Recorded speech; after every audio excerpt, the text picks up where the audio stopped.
Kas yra jūsų gyvenimo varomoji jėga? Kitaip tariant, kas motyvuoja jūsų veiksmus ir sprendimus? Ką jūs galiausiai siekite padaryti? Koks yra gyvybės tikslas?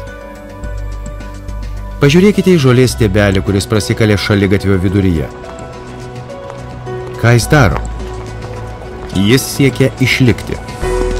Kaip ir visa, kas gyva, įskaitant jūs.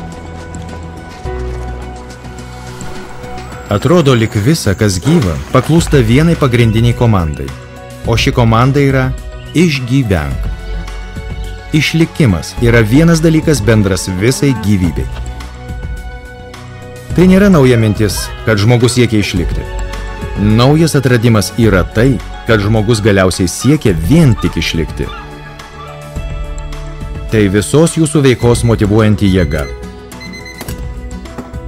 Viskas, ką jūs darote, kiekviena mintis, kiekvienas sprendimas ir visas elgesys, viskas yra varoma jūsų siekio išlikti.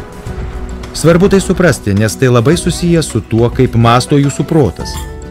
Jūs greitai tą pamatysite. Išlikimas nėra vien būti gyvų, vienu momentu ir tapti mirusiu kitu. Jūs ne tik siekiate gyventi kiek įmanoma ilgiau, bet taip pat ir kuo įmanoma geriau. Taigi yra išlikimo laipsniai. Kai kurie žmonės vos išgyvena, kai tuo tarpu kiti išgyvena aukštame laimės ir pasiekimų lygyje. Kaip gerai išgyvenate jūs? Tam, kad suprastumėte, kaip gerai jūs išgyvenate, jums reiktų suvokti, dėl ko jūs išgyvenate. Jūs galite manyti, kad išgyvenate tik dėl savęs. O galbūt manote, jog išgyvenate tik dėl sekso ir dauginimusi. O galbūt dėl grupės gerovės? Ar vien tik dėl žmonijos? Na, nei vienas iš šių faktų paimtas atskirai negalėtų paaiškinti visos jūsų veiklos. Iš tiesų jūs išgyvenate dėl jų visų. Taigi pagrindinis siekis išlikti gali būti suskirstytas į 4 siekius išlikti. Dianetikoje tai vadinama 4 dinamikomis. Dinamika yra siekis išgyventi tam tikrą kryptimi.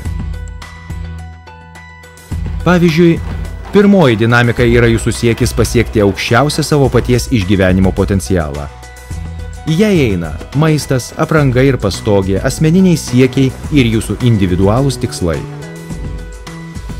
Antroji dinamika tai jūsų veržimasis link potencialaus nemirtingumo per vaikus ir į ją įeina visa seksualinė veikla, taip pat vaikų gimdymas ir auginimas. Trečioji dinamika tai jūsų siekis išgyventi per grupės, kaip grupės narys arba siekis, kad išliktų pati grupė.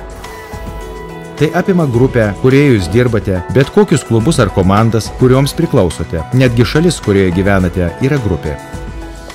Ketvirtoji dinamika yra jūsų siekis išgyventi dėl žmonijos arba siekis, kad išliktų visa žmonija.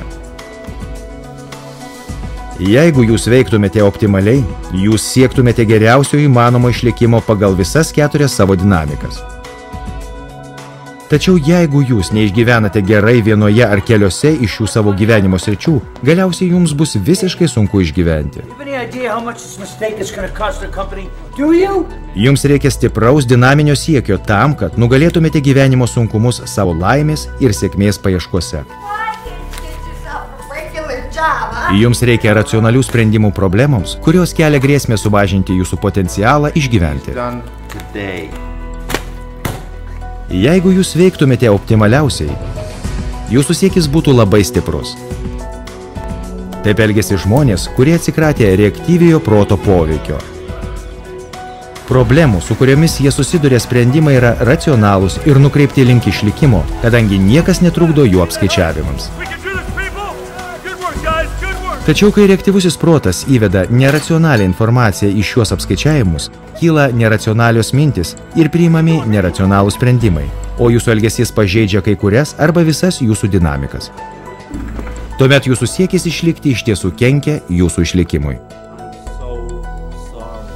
Taip yra todėl, kad jūsų reaktyvusis protas mąsto visiškai kitaip nei jūsų analitinis protas. Iš tiesų yra 3 mąstymo būdai, apie kuriuos jūs netrukus sužinosite.